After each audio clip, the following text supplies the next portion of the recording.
White House has put its AI policy into writing, and it involves a lot of deregulation.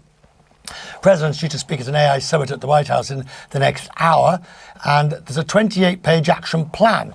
The first pillar is to accelerate innovation, mainly by removing red tape and bureaucracy. The second is to build out the country's AI infrastructure, data centres, chip production, and energy grid. The third is to make sure the world adopts US technology and standards when it comes to AI. Claire Duffy is in New York. Every country wants to do the same. The European Union's regulating, the US is deregulating, but is the US basically using the bully technique? You'll do it our way or we'll ban you.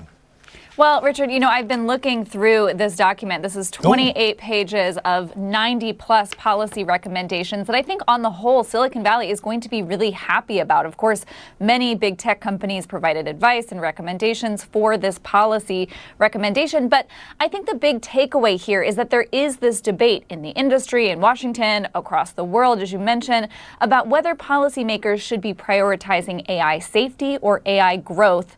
And I think what this policy proposal shows is that the White House is coming down on the side of growth because they want to ensure that the U.S. remains the dominant player globally in the AI space.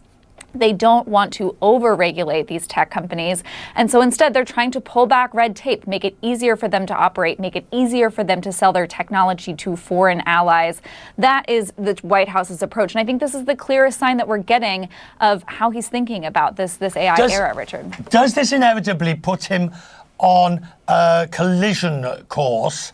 Because let's look, you accelerate innovation, infrastructure, global standards. Does this put it on a collision course with regulators elsewhere? As we've seen in the UK over Apple and the back door, as we've seen with the EU, the rest of the world's going to say, oh, not so fast. Just because you do it that way in the US, we do it this way in Europe. I think that is possible, and I think that Trump is probably trying to signal to the big tech players here that he is on their side. He wants to make it easier for them to do business, and that growing the pie, as it were, when it comes to AI is going to be better for the country, better for the companies. But then you also have civil society groups, even here in the U.S., who are saying this policy proposal is too deferential to the big tech companies, that in fact we could see safety concerns. We already are seeing safety concerns when it comes to children using this technology, when it comes to misinformation. And I will say one interesting exception in this proposal when it comes to pulling back guardrails is the Trump administration wants for federal agencies to only contract with tech companies whose large language models don't include ideological bias. Now, it's not clear what exactly that means, but it is interesting that that is the one guardrail they're interested in really nailing down here.